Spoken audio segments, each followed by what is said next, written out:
Vanitha health కి స్వాగతం.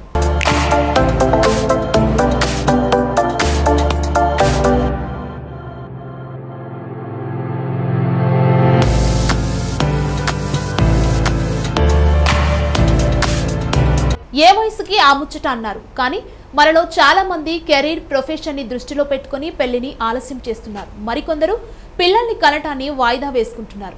వృత్తిపరంగా పైకి ఎదగటం, జీవితంలో ఏదో సాధించాలని పెళ్లి పిల్లల్ని అడ్డంగా భావిస్తున్నారు కొంతమంది. ఇక ఈ ఆలస్యపు పెళ్లిళ్ల వల్ల, ఆలస్యంగా పిల్లల్ని కనడం వల్ల ప్రెగ్నెన్సీలో వచ్చే సమస్యలేంటో ప్రముఖ గైనకాలజిస్ట్ రాధిక గారు మనతో పాటు స్టూడియోలో ఉన్నారు. ఆవిడని అడిగి మరిన్ని విషయాలు తెలుసుకునే ప్రయత్నం చేద్దాం. రాధిక గారు నమస్తే అండి. నమస్కారం అండి. లేటు వయసు పెళ్లిళ్ళు, లేటు వయసు ప్రెగ్నెన్సీ ఈ రోజుల్లో కామన్ అయిపోయింది. అసలు లేటు వయసులో పిల్లల్ని కనటం వల్ల ఎలాంటి సమస్యలు ఎదురయ్యే అవకాశం ఉందంట? సో ఈ లేట్ వయసులో పెళ్ళిళ్ళు చేసుకోవడం వల్ల మెయిన్గా మనకు ఈ ఇన్ఫర్టిలిటీ ప్రాబ్లమ్స్ అన్నీ ఎక్కువగా ఉంటాయి. మహిళలకు సంబంధించి ఒవేరియన్ రిజర్వ్ చూసుకున్నట్టయితే మనం పుట్టినప్పుడే మనకు ఒక ఫిక్స్డ్ ఒవేరియన్ రిజర్వ్ అని ఉంటుంది. సో కాబట్టి లేట్గా ప్రతి మంత్ ఈ పీరియడ్స్ వచ్చినప్పుడు ఒక్కొక్క ఎగ్ అనేది రిలీజ్ అవ్వడం జరుగుతూ ఉంటుంది. కాబట్టి మనకున్న ఒవేరియన్ రిజర్వ్ అనేది ఫిక్స్డ్గా ఉంటుంది. ఎవ్రీ మంత్ ఇలా వెళ్ళడం వల్ల లేట్ వయసులో చేసుకున్నప్పుడు మనకు ఈ ఎగ్ రిలీజింగ్లో ఇష్యూస్ వచ్చే అవకాశాలు ఎక్కువగా ఉన్నాయి. అదే మనకు మేల్స్లో పోల్చినట్టయితే ప్రొడక్షన్ అనేది 70 years దాకా కూడా జరుగుతూ ఉంటుంది. కాబట్టి లేట్ వయసులో చేసుకున్నప్పుడు ఈ యొక్క అనోవులేషన్ అంటే ఎగ్ రిలీజ్ కావడం అన్నదానిలో ఎక్కువగా ఉంటాయి. కాబట్టి ఇన్ఫర్టిలిటీ సమస్యలతో ఎక్కువగా సతమతమయ్యే అవకాశాలు ఎక్కువగా ఉన్నాయి. కాబట్టి వాళ్ళు ట్రీట్మెంట్ తీసుకోవడం లేదా IVFకి వెళ్ళడం ద్వారా వాళ్ళు ప్రెగ్నెన్సీ తెచ్చుకోవాల్సిన అవసరం కూడా ఉంటుంది. ఈ లేట్ వయస్ ప్రెగ్నెన్సీలో మనకి ఎటువంటి ప్రాబ్లమ్స్ ఉంటాయి అని చూసుకున్నట్టయితే ఒక్కొక్కసారి ట్విన్స్ మల్టిపుల్ ప్రెగ్నెన్సీస్ వచ్చే అవకాశాలు ఎక్కువగా ఉంటాయి. అంటే ఒక సైకిల్లోనే 2 eggs రిలీజ్ అయ్యి ట్విన్స్ వచ్చే అవకాశాలు ఎక్కువగా ఉంటాయి. నెక్స్ట్ వీళ్ళలో అబార్షన్స్ ఛాన్సెస్ అనేది ప్రెగ్నెన్సీ వచ్చినప్పుడు ఎక్కువగా ఉంటుంది. సో మెయిన్గా ఈ హార్మోన్ ఇన్సఫిషియన్సీ వల్ల, ఈ యొక్క ప్రొజెస్ట్రాన్ అనే హార్మోన్ ఇన్సఫిషియన్సీ వల్ల అబార్షన్స్ ఎక్కువగా అయ్యే అవకాశాలు ఎక్కువగా ఉంటాయి. పర్టికులర్గా ఏ వయసు పిల్లల్ని కనడానికి అనువైన వయసు అంటారు? సో మనం పర్టికులర్గా పోలిస్తే మనకు 25 నుంచి 30 years వయసులో ఫస్ట్ ప్రెగ్నెన్సీ ప్లాన్ చేసుకోవడం అనేది అందరికీ అనుకూలంగా ఉంటుంది. కొంతమంది త్వరగా కూడా పెళ్ళిళ్ళు చేసుకుంటుంటారు, అది కూడా మేము ప్రోత్సహించము. సో వాళ్ళకు కూడా కొన్ని ప్రాబ్లమ్స్ ఉంటాయి. వాళ్ళకు మెంటల్ మెచ్యూరిటీ ఉండదు. ఆ తర్వాత కొన్ని ఫిజికల్గా కూడా కొన్ని ప్రాబ్లమ్స్, ఇంకా వాళ్ళకు పెల్విక్ బోన్ అవన్నీ కూడా మంచిగా మెచ్యూర్ అయి ఉండవు. కాబట్టి వాళ్ళలో కూడా కొన్ని ప్రాబ్లమ్స్ ఉంటాయి. కాబట్టి 25 to 30 years first pregnancy plan చేసుకోవడం అనేది చాలా ఉత్తమమైన విషయం. మేడం, ఆలస్యంగా పిల్లల్ని కనటం వల్ల శారీరకంగా సమస్యలు ఏవేవి వచ్చే అవకాశం ఉంటాయి? సో ఈ ఆలస్యంగా పిల్లలు కనడం వల్ల మనకు ఏజ్ తోటి ఒక్కొక్కసారి హైపర్ టెన్షన్ కానీ డయాబెటీస్ కానీ మహిళలకు ముందే వచ్చే అవకాశాలు ఉంటాయి. ఈ హైపర్ టెన్షన్ డయాబెటీస్ తోటి ప్రెగ్నెన్సీ ప్లాన్ చేసుకున్నప్పుడు కొన్ని ప్రాబ్లమ్స్ ఉండొచ్చు. సో యూజువల్గా డయాబెటీస్ ఉందనుకోండి, డయాబెటీస్ ఉన్నప్పుడు డయాబెటీస్ అండర్ కంట్రోల్లో ఉంచుకొని ప్రెగ్నెన్సీ ప్లాన్ చేసుకోవడం అనేది చాలా ఇంపార్టెంట్. ఒకవేళ కంట్రోల్ లేకుండా మన డయాబెటీస్ తోటి మనం ప్రెగ్నెన్సీ ప్లాన్ చేసుకున్నప్పుడు బేబీస్కు అనామలిస్ ఛాన్సెస్ అనేవి 3 times 4 times ఇంక్రీజ్ అయ్యే అవకాశాలు ఉంటాయి. ఆ తర్వాత హైపర్ టెన్షన్లో కూడా, హైపర్ టెన్షన్ బ్లడ్ ప్రెషర్లో చూసుకుంటున్నప్పుడు బ్లడ్ ప్రెషర్లో మనం ప్రెగ్నెన్సీ ప్లాన్ చేసుకోవాలి అంటే ముందు మనము బ్లడ్ ప్రెషర్ని కంట్రోల్ చేసుకోవడం అనేది చాలా ఇంపార్టెంట్. ఆ తర్వాత ఈ యాంటీ హైపర్టెన్సివ్స్ వాడడంలో కూడా కొన్ని యాంటీ హైపర్టెన్సివ్స్ అనేది మనం ప్రెగ్నెన్సీస్లో వాడకూడదు. ఏజ్ తోటి మనకు ఫిజికల్ యాక్టివిటీ కూడా చాలా తక్కువగా ఉంటుంది. సో అటువంటి సమయంలో ఈ గర్భధారణ వల్ల వచ్చే బ్యాకేక్ కానివ్వండి, కొన్ని శారీరకంగా వచ్చే కొన్ని మార్పులు కానివ్వండి, కొంచెం తీసుకోవడం అన్నది కష్టంగా ఉంటుంది.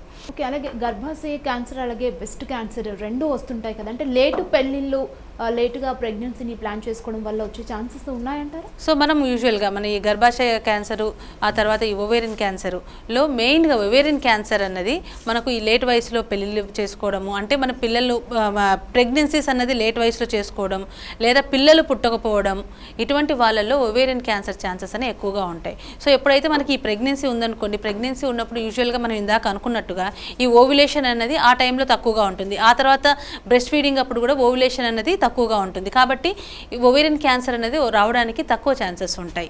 గర్భాశయ క్యాన్సర్ యూజువల్గా మనకు కొంచెం ఈస్ట్రోజన్ హార్మోన్, కొంచెం హార్మోన్ ఇంబ్యాలెన్సెస్ వల్ల వస్తూ ఉంటుంది. మేడం, అలాగే ఇప్పుడున్న పరిస్థితుల్లో అంటే ఉద్యోగరీత్యా ప్రజెంట్ జనరేషన్లో అనుకోని పరిస్థితుల్లో ప్రెగ్నెన్సీని వాయిదా వేస్తూ ఉంటారు కదా, అలా వాయిదా వేస్తూ ఉండే వాళ్ళకి మీరు ఎలాంటి సలహాలు సూచనలు ఇస్తారు? సో మనము ఈ ప్రెగ్నెన్సీని వాయిదా వేసుకుంటున్నప్పుడు ఆ తర్వాత ప్లాన్ చేసుకోవడం అనేది ప్రెగ్నెన్సీ మనకు కెరీర్ను తర్వాత ఈ ప్రెగ్నెన్సీ ప్లాన్ ఫ్యామిలీ ప్లాన్ చేసుకోవాలనుకున్నప్పుడు ఖచ్చితంగా సరైన ప్లాన్తో వెళ్ళడం అనేది చాలా ఇంపార్టెంట్. ఈ మధ్య కాలంలో మేము ఈ కెరీర్ ఉమెన్లో చూస్తున్నది ఏంటంటే వాళ్ళకు పిల్లలు వద్దు అనుకుంటున్నారు, కానీ అటువంటి కాంట్రాసెప్షన్ వాడట్లేదు. సో రెగ్యులర్గా కాంట్రాసెప్షన్ వాడకుండా ప్రెగ్నెన్సీస్ తోటి అబార్షన్స్కు రావడం చాలా ఎక్కువగా జరుగుతున్నాయి. ఆ తర్వాత ఇప్పుడు మనకు మ్యారేజ్ కాకుండా కూడా చాలా ప్రెగ్నెన్సీస్ రావడం కూడా ఎక్కువగా జరుగుతుంటుంది. ఇటువంటి వాళ్ళకు నేను ఇచ్చే సలహా ఏంటంటే మనము ప్రెగ్నెన్సీ ప్లాన్ చేసుకున్నప్పుడు రెగ్యులర్ కాంట్రాసెప్షన్ వాడండి. ఆ తర్వాత కొంతమంది మనకు ఎమర్జెన్సీ కాంట్రాసెప్షన్ ఐపిల్ అని వింటూ ఉంటారు. సో మనం ఎప్పుడైనా అన్ప్రొటెక్టెడ్ ఇంటర్కోర్స్ అయిందనుకోండి, ఐపిల్స్ వాడడం అనేది చాలా ఎక్కువగా జరుగుతుంటుంది. వీటి వల్ల హార్మోన్ ఇంబ్యాలెన్సెస్ రావడము, హార్మోన్ ఇంబ్యాలెన్సెసే కాదు, మనము రెగ్యులర్ పిల్స్తో పోలిస్తే ఈ ఐపిల్స్ అన్న వాటిలో హార్మోన్ మోతాదు అనేది చాలా ఎక్కువగా ఉంటుంది. సో 100 to 1000 టైమ్స్ ఎక్కువగా ఉంటుంది. వీటి వల్ల మనకు చాలా కొన్ని ప్రాబ్లమ్స్ వస్తాయి. అంటే మనకు డీవీటీ అంటాం, అంటే డీప్ వెయిన్ థ్రాంబోసిస్లు, ఆ తర్వాత వీనస్ థ్రాంబోసిస్లు, ఇవన్నీ కూడా ఎక్కువగా వచ్చే అవకాశాలు ఉంటాయి. కాబట్టి ఎమర్జెన్సీ కాంట్రాసెప్షన్ అనేది మనం ఎమర్జెన్సీ పర్పస్గానే వాడుకోవాలి, అంతేకాని దాన్ని ఎమర్జెన్సీ కాంట్రాసెప్షన్ మనం రెగ్యులర్ కాంట్రాసెప్షన్గా వాడుకోకూడదు. సో ప్రెగ్నెన్సీని కరెక్ట్ టైంలో ప్లాన్ చేసుకోవడం అనేది చాలా ఇంపార్టెంట్.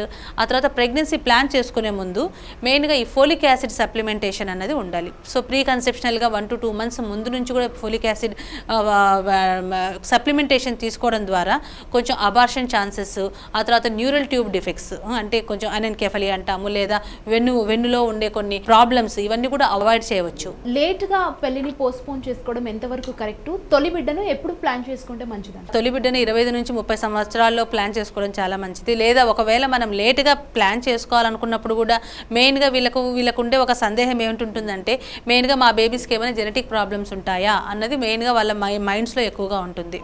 సో యూజువల్గా మెయిన్గా దాంట్లో మనం ఎక్కువగా డౌన్ సిండ్రోమ్ అనే దాని గురించి ఎక్కువగా చూస్తుంటాము.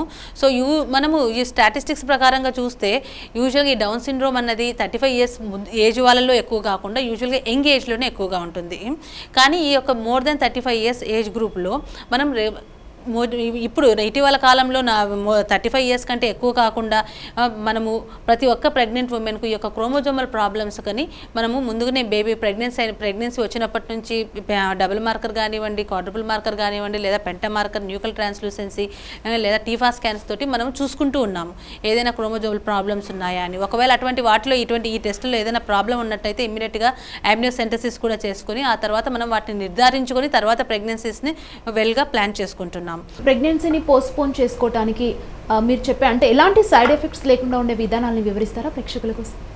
సో ఈ ప్రెగ్నెన్సీస్ని మనము పోస్ట్పోన్ చేసుకోవాలి అంటే మీరంటే కాంట్రాసెప్షన్ గురించి అడుగుతున్నారు. సో కాంట్రాసెప్షన్ అనేది మనకు ప్రతి ఒక్క ఏజ్ గ్రూప్కు ఒక్కొక్క టైప్గా ఉంటుంది. ఇంకా మొదట ప్రెగ్నెన్సీ కంటే ముందు మనం ఈ కాంట్రాసెప్షన్ వాడాలి అంటే మెయిన్గా ఈ యొక్క ఓరల్ కాంట్రాసెప్టివ్ పిల్స్ అని ఉంటాయి. ఓరల్ కాంట్రాసెప్టివ్ పిల్స్ అంటే హార్మోనల్ పిల్స్. ఈ హార్మోనల్ పిల్స్ వేసుకోవడం ద్వారా మనము ఈ యొక్క ప్రెగ్నెన్సీని అరికట్టచ్చు.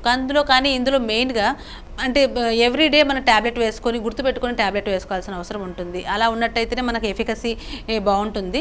ఇంకా మిగతా అన్నిట్లో పోలిస్తే ఓరల్ కాంట్రాసెప్టివ్ పిల్స్కు హై ఎఫికసీ ఉంటుంది. అంటే ప్రెగ్నెన్సీని రాకుండా ప్రివెంట్ చేయడానికి హై ఎఫికసీ ఉంది. కానీ ఆ యొక్క ట్రీట్మెంట్కు కాంప్లైంట్గా ఉండడం అంటే ఏ రోజు ఏ టైంలో వేసుకోవాలి అంటే కరెక్ట్గా అదే టైంకు వేసుకోవాల్సిన అవసరం ఉంటుంది. ఇలా వేసుకుంటూ ఉన్నప్పుడు మనకు ఈ యొక్క ఎఫికసీ అనేది చాలా ఉంటుంది. ఇంకా నెక్స్ట్ పోలిస్తే ఈ యొక్క పిల్స్ వేసుకోలేని వాళ్ళు ఈ మధ్యకాలంలో వెజనల్ రింగ్స్ వస్తున్నాయి. ఈ వెజనల్ రింగ్స్ మనము ఈ పీరియడ్లో ఉన్నప్పుడు సెకండ్ డే ద్వారా వెజనాలు ఎవరెంతకు వాళ్ళు ఇన్సర్ట్ చేసుకోవచ్చు. ఇటువంటి ఇన్సర్ట్ చేసేసుకుని ఆ తర్వాత 3 weeks తీయడం ద్వారా ఈ యొక్క మనము మోర్ కాంప్లయన్స్ను మన పేషెంట్స్ దగ్గర నుంచి మనం చూడొచ్చు. సో మెయిన్గా ఈ ఫస్ట్ ప్రెగ్నెన్సీ కంటే ముందు వాళ్ళకు మెయిన్గా ఈ పిల్స్ అనేవి ఇవ్వడం జరుగుతూ ఉంటుంది. కానీ ఈ పిల్స్లో ఉన్న పిల్స్ ఇచ్చే ముందు ఈ యొక్క వీనస్ థ్రాంబోసిస్లు ఇటువంటి ఉన్న వాళ్ళలో మేము కొంచెం అవాయిడ్ చేస్తాం. అది తప్ప మిగతా వాళ్ళలో కామన్గా ఇచ్చే పిల్స్ ఇస్తూ ఉంటాము. ఇంకా ఈ పిల్స్తో పోలిస్తే అందరికీ ఒక అపోహ ఉంటుంది, నాకేమైనా వెయిట్ గెయిన్ అవుతుందేమో, నాకు మొటిమలు వస్తాయేమో, ఇవన్నీ కూడా. కానీ ఇప్పుడు ఇచ్చే పిల్స్లో మనకు లో డోస్ ఓరల్ కాంట్రాసెప్టివ్ పిల్సే ఇస్తున్నాం. యూజువల్గా వెయిట్ గెయిన్ ఛాన్సెస్ కానీ మిగతావి కూడా తక్కువగా ఉంటాయి. ఆ తర్వాత అందులో కూడా చాలా కాంబినేషన్స్ ఉన్నాయి. మనకు ఓరల్ కాంట్రాసెప్టివ్ పిల్స్లో కూడా చాలా కాంబినేషన్స్ ఉన్నాయి. దాన్ని బట్టి సో ఏ పేషెంట్ని బట్టి వాళ్ళకి తగ్గట్టుగా, సో డయాబెటీస్ వాళ్ళకు ఒక టైపు, ఆ తర్వాత పీసీఓడి ఉందనుకోండి వాళ్ళకు ఒక టైప్ ఆఫ్ కాంట్రాసెప్టివ్ పిల్స్ ఇవన్నీ ఇవ్వడం జరుగుతూ ఉంటుంది. అంటే ఇప్పుడున్న జనరేషన్లో లేట్ ప్రెగ్నెన్సీకి చాలామంది మహిళలు ఆసక్తి చూపుతున్న పరిస్థితి. అంటే మీరు ఇప్పుడు రకరకాల ట్రీట్మెంట్స్ చెప్పారు. ఇలా చేయడం వల్ల ప్రెగ్నెన్సీని స్టాప్ చేసుకోవచ్చు. వన్స్ వాళ్ళు ప్రెగ్నెన్సీ కావాలి అనుకుంటే ఇన్ని చేసిన తర్వాత ఏదైనా ఎఫెక్ట్ పడే అవకాశం ఉందంటారా ప్రెగ్నెన్సీ పైన? సో యూజువల్గా అయితే మనకు ఓరల్ కాంట్రాసెప్టివ్ పిల్స్లో ఉన్న ఇంకొక అపోహ ఏంటంటే, ఈ నేను ఓరల్ కాంట్రాసెప్టివ్ పిల్స్ తీసుకున్నట్టయితే నాకు ప్రెగ్నెన్సీ నేను ప్లాన్ చేసుకోవాలనుకున్నప్పుడు చాలా డిలేగా అవుతుంటుంది అనేది చాలామంది మహిళలు అనుకుంటుంటారు. యూజువల్గా ఈ ఓరల్ కాంట్రాసెప్టివ్ పిల్స్ వల్ల అటువంటిది ఉండదు, అది అపోహ మాత్రమే. సో యూజువల్గా మనము ఇంకొక రకంగా ఆలోచిస్తే, ఈ హార్మోన్ ఇంబ్యాలెన్స్ ఉన్న వాళ్ళలో కూడా వాళ్ళు ప్రెగ్నెన్సీ ప్లాన్ చేయనప్పుడు ఈ యొక్క ఓరల్ కాంట్రాసెప్టివ్ పిల్స్ పెట్టేసేసి మేము హార్మోన్ బ్యాలెన్స్ చేస్తూ ఉంటాము. కాబట్టి ప్రెగ్నెన్సీస్ ఇమ్మీడియట్గా రావు అన్నది అయితే అది ప్రాబ్లం లేదు. ఇంకా వేరే ఏమైనా కారణాలు ఉన్నాయా ప్రెగ్నెన్సీ రాకపోవడానికి అన్నది చూసుకోవాల్సిన అవసరం ఉంటుంది. Late marriages and late pregnancy వల్ల పుట్టే పిల్లలకి అంగవైకల్యం, అలాగే మెంటల్లీ కొన్ని ప్రాబ్లమ్స్ వస్తాయంటూ కొన్ని అపోహలు మనం వింటుంటాం. అలాంటి వాళ్ళ కోసం మీరేం చెప్తుంటారు? సో ఇందాక అనుకున్నట్టుగా మన ఈ లేట్ వయసులో మెయిన్గా వాళ్ళకు ఉండే ప్రాబ్లం ఇది మెయిన్గా down syndrome, other chromosomal abnormalities గురించి వాళ్ళు చాలా టెన్షన్ పడుతూ ఉంటారు. కాబట్టి వీళ్ళందరికీ మనం చెప్పొచ్చేది ఏంటంటే, మనము రెగ్యులర్గా ప్రెగ్నెన్సీస్ ఎలానో ప్లాన్ చేసుకోవాల్సిన అవసరం ఎంతైనా ఉంది.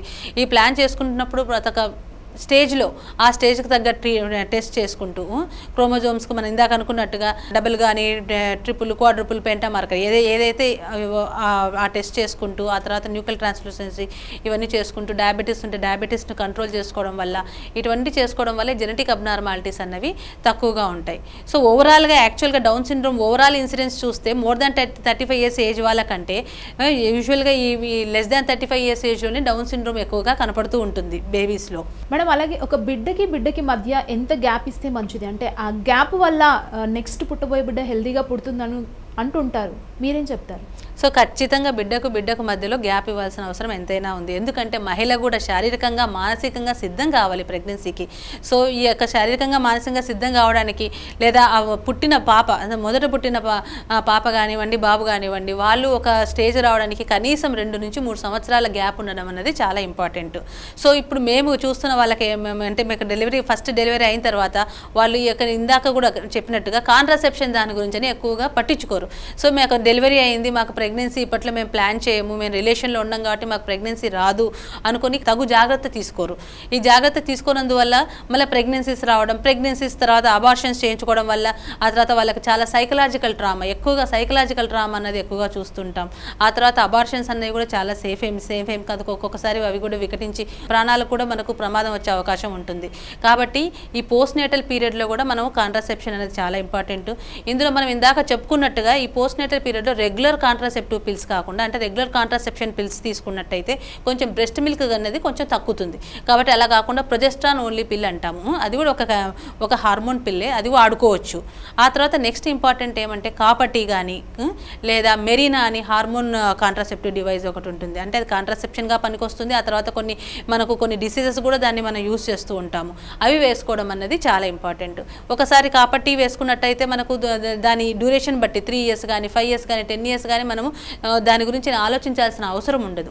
కానీ ఒక్కొక్కసారి కాపర్టీ తోటి ఇంతకుముందు కంటే బ్లీడింగ్ అనేది కొంచెం ఎక్కువగా ఉండొచ్చు. కొంతమందిలో మామూలుగా ముందు ఉండాల్సిన పీరియడ్స్ కంటే కొంచెం ఎక్కువగా ఉండడం జరుగుతూ ఉంటుంది. దానికి మనం కొంచెం మెడికేషన్ తీసుకోవడం వల్ల ఆ బ్లీడింగ్ తగ్గించవచ్చు. లేదా నిజంగా అంత ప్రాబ్లంగా ఉన్నట్టయితే మనం ఎప్పుడు కావాలంటే అప్పుడు కాపర్టీని తీసేసుకొని ఇంకొక మెథడ్ ఆఫ్ కాంట్రాసెప్షన్కి వెళ్ళిపోవచ్చు.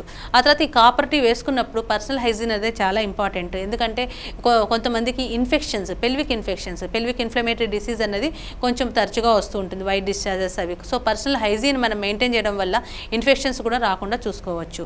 ఇంకా ఈ యొక్క మనం ఇందాక అనుకున్నట్టుగా కాపర్టీ తోటి బ్లీడింగ్ అన్నది ఎక్కువగా ఉంటుంది అనుకుంటున్నాము.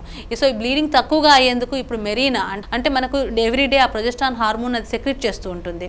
ఈ సెక్రీషన్ చేయడం వల్ల మనకు ఈ యొక్క బ్లీడింగ్ అన్నది ఎక్కువగా కాకుండా తక్కువగా, ఒక్కొక్కసారి చాలా తక్కువగా ఉంటుంది. ఒక్కొక్కసారి పేషెంట్స్ మనం మెరీనా ఇన్సర్ట్ చేసిన తర్వాత మా దగ్గరకు వచ్చి అసలు నాకు పీరియడే రావట్లేదు, 1 day 1 drop వస్తుంది అట్లా అంటూ ఉంటారు. సో కాబట్టి ఈ యొక్క బ్లీడింగ్ ఇష్యూస్ అనేది మెరీనా తోటి చాలా తక్కువగా ఉంటాయి. ఆ తర్వాత మన కంట్రీలో ఎస్పెషల్గా ఆఫ్టర్ డెలివరీ ఆ తర్వాత హిమోగ్లోబిన్ ఇంప్రూవ్మెంట్ అనేది ఈ మెరీనా వేసుకోవడం వల్ల చాలా మంచిగా ఉంటుంది. ఎందుకంటే బ్లీడింగ్ తక్కువగా ఉంటుంది కాబట్టి పీరియడ్ సమయంలో ఈ యొక్క హిమోగ్లోబిన్ ఇంప్రూవ్మెంట్ కూడా చాలా ఎక్కువగా ఉంటుంది. ఇప్పుడు ప్రెగ్నెన్సీని పోస్ట్పోన్ చేయడానికి మీరు ఇప్పుడు రకరకాల పద్ధతులు చెప్పారు. అంటే వీటి వల్ల హెల్త్ కండిషన్పై ఏదైనా ఎఫెక్ట్ పడుతుంది? అంటే లావ్ అవ్వడం కానీ, లావు తగ్గడం కానీ, ఇలా ఒక స్త్రీ ఎలాంటి సమస్యను ఎదుర్కొనే అవకాశం ఉందంటారు? సో మనం ఇందాక చెప్పుకున్నట్టుగా అంటే ఒక్కొక్క ఏదైనా సరే ఒక చిన్న పిల్ తీసుకున్నా దానికి చిన్న చిన్న సైడ్ ఎఫెక్ట్స్ ఉంటాయి. సో నేను ఇందాక చెప్తూ ఉంటాను, నేను మనం ఎప్పుడైతే ఏదైనా తీసుకుంటున్నామో దాని రిస్క్స్ బెనిఫిట్స్ మనం బ్యాలెన్స్ చేసుకోవాలి. ఎప్పుడైతే మనకు అడ్వాంటేజెస్ ఎక్కువగా ఉన్నాయో డెఫినెట్గా తీసుకోవాల్సిన అవసరం ఎంతైనా ఉంది. ఇంకా ఇందాక ఓరల్ కాంట్రాసెప్టివ్ పిల్స్, ఇప్పుడు వచ్చే oral contraceptive pills low dose pills కాబట్టి యూజువల్గా వెయిట్ గెయిన్ అనేది ఎంత ఎక్కువగా లేదు, లేదా ఒకవేళ చిన్నగా ఒక 1 or 2 kgs వెయిట్ గెయిన్ ఉన్నా దాన్ని మనం ఎక్సర్సైజ్ తోటి లేదా డైట్ దాంతో అధిగమించవచ్చు. ఇంకా second important thing other things అంటే మనకు కాపర్టీకి మెయిన్గా ఇన్ఫెక్షన్స్, తర్వాత కొంచెం ఎక్కువ బ్లీడింగ్ అనేది సస్పెక్ట్ చేస్తూ ఉంటాము. ఆ తర్వాత మెరీనా తోటి అంటే అమెనోరియా అనేది ఎక్కువగా ఉంటుంది. ఆ తర్వాత ఇంటర్మెన్స్ట్రల్గా అంటే అప్పుడప్పుడు కొంచెం మెరీనా అన్న ఇంట్రాయూటైన్ డివైస్ వేసుకుంటున్నప్పుడు అప్పుడప్పుడు కొంచెం స్పాటింగ్ వచ్చే అవకాశాలు ఉంటాయి. సో అది కొంచెం ఒక 2 to 3 months మనకు అడ్జస్ట్మెంట్ పీరియడ్ అంటూ ఉంటుంది. ఎప్పుడైతే అడ్జస్ట్మెంట్ పీరియడ్లో మనము ఆ తర్వాత అది మనకు ఆ తర్వాత అన్నది ఆ మెరీనా తోటి యూజువల్గా ప్రాబ్లమ్స్ ఏమీ ఉండవు. ఒక్కొక్కసారి అనుకోని విధంగా కొన్ని దానిలకు ప్రాబ్లమ్స్ ఉన్నాయి అంటే కాబట్టి పర్ఫరేట్ అయిపోయి మనకు పెరిటోనియల్ క్యావిటీలో ఉండడము, ఆ తర్వాత అది మిస్ప్లేస్ కావడము లేదా ఎక్స్పెల్షన్ కావడము, ఇవన్నీ కూడా కొన్ని ప్రాబ్లమ్స్ ఉంటాయి. అది అందరికీ రావాలని లేదు, వచ్చినప్పుడు దానికి తగ్గట్టుగా ట్రీట్మెంట్ తీసుకోవాల్సిన అవసరం ఉంటుంది. ప్రెగ్నెన్సీ పోస్ట్ పోన్ చేసుకోవడానికి మీరు చెప్పిన పద్ధతులు ఉన్నాయి అంటే పీరియడ్లో ఏవైనా సమస్యలు తలెత్తే అవకాశం ఉందంటారా? అంటే అందరు మహిళల హెల్త్ కండిషన్ ఒకేలా ఉండదు కాబట్టి. అందుకని అందరు మహిళల కండిషన్ ఒకేలా ఉండదు కాబట్టి వాళ్ళకున్న డిఫరెంట్ వాళ్ళకున్న ప్రాబ్లమ్ని బట్టి మేము ఈ యొక్క ఏ కాంట్రాసెప్షన్ అన్నది అడ్వైజ్ ఇవ్వడము జరుగుతూ ఉంటుంది. అంటే ఎవరికి ఏది సూట్ అవుతుందో వాళ్ళకు అదే కాంట్రాసెప్షన్ అడ్వైజ్ చేయడం అనేది జరుగుతూ ఉంటుంది. సో సపోజ్ అడినోమయోసిస్ ఉందనుకోండి లేదా ఎండోమెట్రియోసిస్ ఉందనుకోండి, ఈ మధ్యకాలంలో అది కూడా ఎక్కువగా చూస్తున్నాం. వాళ్ళకి మెరీనా అన్నది చాలా ఇంపార్టెంట్. ఆ తర్వాత ఈ హార్మోన్ ఇంబ్యాలెన్స్ ఉన్న వాళ్ళలో పిల్స్ అన్నవి చాలా ఇంపార్టెంట్. పిల్స్ కాబట్టి హార్మోన్ బ్యాలెన్స్ చేస్తూ ఉంటే మనకు కాంట్రాసెప్షన్ ఎఫెక్ట్ కాబట్టి డ్యూయల్ అడ్వాంటేజెస్ ఉంటాయి. కాబట్టి మా దగ్గరికి వచ్చే మహిళలకు వాళ్ళకు తగ్గట్టుగా వాళ్ళ ప్రాబ్లమ్స్ తగ్గట్టుగా మేము కాంట్రాసెప్షన్ అడ్వైజ్ ఇవ్వడం జరుగుతూ ఉంటుంది. ఓకే, అలాగే ఏ వయసు తర్వాత ఇంకా పిల్లల గురించి ఆలోచించొద్దు అనే సలహా మీరు ఇస్తారు? అంటే ఇటీవల కాలంలో పోలిస్తే అది మనము ఈ వయసు తర్వాత ఇవ్వకూడదు అన్నది మనం చెప్పకూడదు అనుకుంటాను నేను. ఎందుకంటే మనం ఈ మధ్య కాలంలో ఇప్పుడు మహిళల కెరీర్ మీద ఎక్కువగా కాన్సన్ట్రేట్ చేస్తున్నారు కాబట్టి వాళ్ళ ఫోకస్ అనేది వాళ్ళకి ఇంపార్టెంట్. సో ఎటువంటి టైం అయినా యూజువల్గా అయితే 35 years ఏజ్ తర్వాత కొంచెం ప్రెగ్నెన్సీస్ ప్లాన్ చేయడం అన్నది చాలా ఇంపార్టెంట్. ఆ తగ్గట్టుగా మనం ప్రెగ్నెన్సీ ప్లాన్ చేస్తున్నప్పుడు తగు జాగ్రత్తలు తీసుకోవడం అన్న ద్వారా మనము ఏదైనా ఇట్లా వచ్చే ప్రమాదాలను అరికట్టచ్చు. మేడం, అలాగే ఇప్పటిదాకా మాట్లాడుకున్నాం మనం లేట్ వయసు ప్రెగ్నెన్సీ ద్వారా డెలివరీ తర్వాత వచ్చే సమస్యలు మహిళలకు ఏమైనా ఉన్నాయంటారు? అంటే బ్లీడింగ్ ఎక్కువ అవ్వడం కానీ ఇలాంటి సమస్యలు ఎదుర్కొనే ఛాన్స్ ఉందంటారు? యూజువల్గా ఈ లేట్ వెయిట్ ప్రెగ్నెన్సీలో మనం ఇందాక ఒక విషయం చెప్పుకోలేదు, అందులో మెయిన్గా ప్రెగ్నెన్సీ అంటే డ్యూరింగ్ డెలివరీ టైంలో ఎటువంటి ప్రాబ్లమ్స్ ఉంటాయి అన్నది. సో యూజువల్గా ఈ యొక్క లేట్ వయస్ ప్రెగ్నెన్సీలో ఒక్కొక్కసారి మనకు సెఫలోపెల్విక్ డిస్ప్రపోర్షన్ అంటుంటాం. అంటే మనకు బేబీ పెద్దగా ఉండడం లేదా ఈ పెల్విస్ అనేది ఇట్లా ఉండడం వల్ల నార్మల్ డెలివరీస్ కొంచెం డిఫికల్ట్ అయ్యే సిచ్యువేషన్స్ ఉంటాయి. ఆ తర్వాత సర్వైకల్ డిస్టోషియా అంటే ఈజీగా మనకు సర్విక్స్ అనేది ఓపెన్ అవుతేనే మనకు డెలివరీ అవుతుంటుంది కాబట్టి ఆ సర్వైకల్ డిస్టోషియాస్ ఎక్కువగా ఉంటాయి. ఆ తర్వాత వీళ్ళల్లో ఒక్కొక్కసారి పోస్ట్మార్టం హెమరేజ్ కూడా అంటే డెలివరీ తర్వాత వచ్చే బ్లీడింగ్ ఛాన్సెస్ కూడా ఎక్కువగా ఉండొచ్చు. సో వీటన్నిటి చూసుకొని మనము జాగ్రత్త తీసుకోవాల్సి ఉంటుంది. ముందుగా అంటే ప్రెగ్నెన్సీకి లేట్ వయసులో ప్లాన్ చేసుకుంటారు అంటే వాళ్ళు ముందు మీరు చెప్పిన రకరకాల ప్రొసీజర్స్తో పోస్ట్పోన్ చేసుకొని ఆ తర్వాత ప్లాన్ చేసుకునే ముందు ఎలాంటి జాగ్రత్తలు తీసుకోవాలి? ఇప్పుడు యాక్చువల్గా ఈ మధ్యకాలంలో చూస్తే ఇది చాలా హర్షించదగ్గ పరిణామం. ఇప్పుడు అందరూ ప్రీ కన్సెప్షనల్ కౌన్సిలింగ్కి వస్తున్నారు మా దగ్గరికి. సో ఈ ప్రీ కన్సెప్షనల్ కౌన్సిలింగ్లో మెయిన్గా మనకి ఏంటంటే ఇంపార్టెంట్, వాళ్ళు ఒక్కొక్కసారి కొంతమంది అనీమిక్గా ఉంటారు, కొంతమందికి థైరాయిడ్ ప్రాబ్లమ్స్ ఉంటాయి, ఆ తర్వాత ఇందాక చెప్పుకున్నట్టుగా డయాబెటీస్ కానీ హైపర్ టెన్షన్ కానీ ఇవన్నీ కూడా ఉంటున్నాయి. సో అవన్నీ కంట్రోల్ చేయడం అనేది చాలా ఇంపార్టెంట్. సో థైరాయిడ్ లెవెల్స్ అనేవి ప్రెగ్నెన్సీ ప్లాన్ చేస్తున్నప్పుడు కొంచెం కంట్రోల్లో ఉండాలి కాబట్టి బేబీకి ఎటువంటి ప్రాబ్లమ్స్ లేకుండా ఉంటాయి. తర్వాత యొక్క డయాబెటీస్ ఉన్న వాళ్ళలో HbA1c కానీ లేదా మేము టెస్ట్ చేసినప్పుడు వాళ్ళు అప్పుడు డిటెక్ట్ అవ్వడం కూడా జరుగుతూ ఉంటుంది. అప్పుడు వాళ్ళకు డయాబెటీస్ ఉన్నట్టు అప్పుడు వాళ్ళకి హైపర్ టెన్షన్ ఉన్నట్టు కూడా డిటెక్షన్ చేయడం కూడా జరుగుతుంటుంది. సో వాటిన్నిటిని కంట్రోల్ చేసుకుంటూ ప్రెగ్నెన్సీస్లో ఏవైతే సేఫ్ మెడిసిన్స్ ఉన్నాయో ఆ మెడిసిన్స్ మీదనే మనము వాళ్ళను ఉంచి వాటిని కంట్రోల్ చేయడం జరుగుతూ ఉంటుంది. ఆ తర్వాత ఫోలిక్ యాసిడ్ సప్లిమెంటేషన్ అనేది చాలా ఇంపార్టెంట్. సో కనీసం 1 or 2 months ముందు నుంచి ఫోలిక్ యాసిడ్ సప్లిమెంటేషన్ తీసుకోవడము. తర్వాత కొంతమందికి రిపీటెడ్గా ప్రెగ్నెన్సీ లాసెస్ ఉన్నాయనుకోండి, ఆ తర్వాత కొన్ని ఆటో ఇమ్యూన్ ప్రాబ్లమ్స్ ఉన్నాయనుకోండి, వాళ్ళలో ప్రెగ్నెన్సీ టెస్ట్ పాజిటివ్ కాగానే మనము కొన్ని మెడిసిన్స్ అంటే ఎకోస్ప్రిన్ కానివ్వండి లేదా హెపారిన్ కానివ్వండి, ఇవన్నీ కూడా మనము ఇవ్వాల్సిన అవసరం ఉంటుంది. ఇది ఇచ్చినట్టయితే మనకు రికరెంట్ ప్రెగ్నెన్సీ లాసెస్ కాకుండా ఉంటాయి. ఆ తర్వాత ఈ లేట్ వైస్ ప్రెగ్నెన్సీస్లో మెయిన్గా హార్మోన్ ఇన్సఫిషియన్స్ అనేది ఎక్కువగా ఉండి అబార్షన్స్కు దారితీసే అవకాశం ఉంటుంది. కాబట్టి ఈ హార్మోన్ సప్లిమెంటేషన్ అన్నది చాలా ఇంపార్టెంట్. సో మెయిన్గా మన ప్రెగ్నెన్సీలో main hormone progesterone hormone. So ఇటువంటి వాళ్ళల్లో మనకు థైరాయిడ్ ఉన్న వాళ్ళల్లో లేదా ఈ లేట్ ప్రెగ్నెన్సీస్ వాళ్ళలో లేదా పీసీఓడి, మెయిన్గా ఇందాక మనం ఎక్కువగా చూస్తున్న పీసీఓడి ప్రాబ్లమ్స్లో ప్రొజెస్ట్రాన్ హార్మోన్ సప్లిమెంటేషన్ ఇవ్వడం వల్ల ఈ అబార్షన్స్ని కానీ లేదా ప్రీటర్మ్ లేబర్స్ని కానీ మనం అవాయిడ్ చేయొచ్చు. ఓకే, ప్రెగ్నెన్సీ పోస్ట్పోన్ చేసుకునే ఒక మహిళ ఆహారపు అలవాట్ల విషయాల్లో ఎలాంటి కేర్ తీసుకోవాలంటారు? సో ఈ ప్రెగ్నెన్సీ పోస్ట్పోన్ చేసుకునే మహిళలు మెయిన్గా ఇప్పుడున్న లైఫ్ స్టైల్లో మనం చాలా లైఫ్ స్టైల్ చేంజెస్ అనేది చాలా ఇంపార్టెంట్. మెయిన్గా ఈ ప్రాసెస్డ్ కార్బోహైడ్రేట్స్ అనేది తీసుకోవడం మంచిది కాదు. అంటే స్వీట్స్ కానివ్వండి లేదా బేకరీ ఫుడ్స్ కానివ్వండి, ఇవన్నీ తీసుకోవడం మంచిది కాదు. వీటి వల్ల పీసీఓడి అనే కండిషన్స్ ఎక్కువగా వస్తున్నాయి. ఆ తర్వాత మెయిన్గా ఎక్సర్సైజ్ ఇస్ ఆల్సో ఇంపార్టెంట్. అంటే మన బాడీ మాస్ ఇండెక్స్ మనం కంట్రోల్లో ఉంచినట్టయితే మనకు ఈ యొక్క హైపర్ టెన్షన్, డయాబెటీస్, ఒబెసిటీ ఇవన్నీ రాకుండా ఉంటాయి. ఇందాక చెప్పుకుంటున్నట్టుగా మన లేట్ ప్రెగ్నెన్సీస్లో ఇంకొక ప్రాబ్లం ఏమంటే ఒబెసిటీ కూడా ఒక కామన్ ఉంటుంది. వాటి వల్ల కూడా ప్రెగ్నెన్సీస్ రాకపోవడం లేదా ప్రెగ్నెన్సీస్ వచ్చినా కూడా వాటిలో మన త్వరగా ప్రీటర్మ్ డెలివరీస్ రావడం లేదా లోపల బేబీ గ్రోత్ అన్నది ఇంట్రాయూటరైన్ గ్రోత్ రెస్ట్రిక్షన్ అంటుంటాం, అంటే IUGR, లోపల బేబీ గ్రోత్ అనేది తక్కువగా ఉండడం, ఇవన్నీ కూడా జరుగుతూ ఉంటాయి.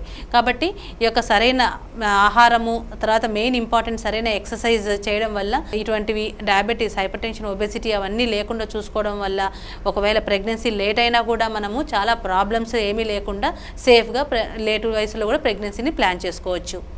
ప్రెగ్నెన్సీ పోస్ట్పోన్ చేసుకోవడానికి మీరు రకరకాల మెథడ్స్ చెప్పారు ఇప్పటివరకు. అంటే దానివల్ల ఇన్ఫెక్షన్స్ నుంచి బయటపడడానికి ఎలాంటి జాగ్రత్తలు తీసుకోవాలంటే ఇన్ఫెక్షన్స్ వచ్చే ఛాన్సెస్ ఎంతవరకు ఉంటాయంటారు? అంటే యూజువల్గా మనం ఎప్పుడైతే మనకి ఈ ఫారిన్ బాడీ మనం బాడీలో ఉంచిన వాటికే ఎక్కువ ఇన్ఫెక్షన్స్ వచ్చే ఛాన్సెస్ ఉంటాయి. అంటే ఈ కాపటి వాటికి ఎక్కువగా కొంచెం ఇన్ఫెక్షన్ వచ్చే ఛాన్సెస్ ఉంటాయి. యూజువల్గా ఇన్ఫెక్షన్ ఉన్నప్పుడు వాటికి ట్రీట్మెంట్ తీసుకున్నట్టయితే మోస్ట్ ఆఫ్ ద టైమ్స్ మనము వాటిని క్యూర్ చేయొచ్చు. ఆ తర్వాత మనము ఈ ట్రీట్మెంట్ విషయంలో ఇద్దరు అంటే బోత్ పార్ట్నర్స్ని ట్రీట్మెంట్ చేయడం అనేది చాలా ఇంపార్టెంట్. లేదనుకుంటే మళ్ళీ ఒకరి నుంచి ఒకరికి మళ్ళీ ఒక ఇన్ఫెక్షన్స్, రిప్రొడక్టివ్ ట్రాక్ట్ ఇన్ఫెక్షన్స్ ఒకరి నుంచి ఒకరికి సంక్రమించి రిపీటెడ్గా రికరెంట్గా వచ్చే అవకాశాలు ఉంటాయి. అలాగే లేట్ ప్రెగ్నెన్సీలో పుట్టే బేబీస్ మానసిక స్థితి సరిగ్గా ఉండదంటారు. అసలు ఎందుకు, కారణాలు ఏంటి? అంటే లేటుగా అవడం వల్లే అలా జరగడానికి రీజన్స్ ఏమైనా ఉన్నాయంటారు? యూజువల్గా లేట్ ప్రెగ్నెన్సీస్ వల్ల బేబీస్ మానసిక స్థితి అన్నది సరిగా ఉండదని చెప్పలేము. ఇప్పుడు చాలామంది లేట్ ప్రెగ్నెన్సీస్లోనే ప్లాన్ చేసుకుంటున్నారు. ఆ తర్వాత చాలామంది babies, most of the babies are healthy. కాబట్టి అటువంటిది ఏమీ ఉండదు. మనము మెయిన్గా ఈ క్రోమోజోమల్ ప్రాబ్లమ్స్కు వాటిని డిటెక్ట్ చేసుకోవడం అనేది చాలా ఇంపార్టెంట్. ఆ తర్వాత మనకు ఫర్దర్గా ప్రాబ్లమ్స్ రాకూడదు లేదా బేబీస్కు ఇటువంటి అనామలీస్ ఉన్న బేబీస్ పుట్టకూడదు లేదా అట్లా అంటే మనం వాటిని జాగ్రత్తగా చూసుకోవడం అనేది ఇంపార్టెంట్. ఫైనల్గా ప్రేక్షకులకు ఏం చెప్తారంటే ప్రెగ్నెన్సీని పోస్ట్పోన్ చేసుకునే వ్యూవర్స్కి మీరు చెప్పే సలహాలు, సూచనలు ఏంటి? సో ఖచ్చితంగా ప్రీ కన్సెప్షనల్ కౌన్సిలింగ్కి రండి. అందులో మనకి ఏంటంటే మనం మీ ప్రెగ్నెన్సీ ప్లాన్ చేసుకునేటప్పుడు ఏదైనా ప్రాబ్లమ్స్ ఉన్నప్పుడు వాటికి ట్రీట్మెంట్ తీసుకొని ఆ తర్వాత ప్రెగ్నెన్సీ ప్లాన్ చేసుకోవడం అనేది చాలా ఇంపార్టెంట్. ఆ తర్వాత ఫోలిక్ యాసిడ్ సప్లిమెంటేషన్ తీసుకోవడం అనేది చాలా ఇంపార్టెంట్. ఆ తర్వాత ఇప్పుడున్న మన మోడర్న్ టెక్నాలజీలో ప్రతి ఒక్క టెస్ట్ చేసుకుంటూ మనం సేఫ్గా ప్రెగ్నెన్సీని తీసుకెళ్ళచ్చు.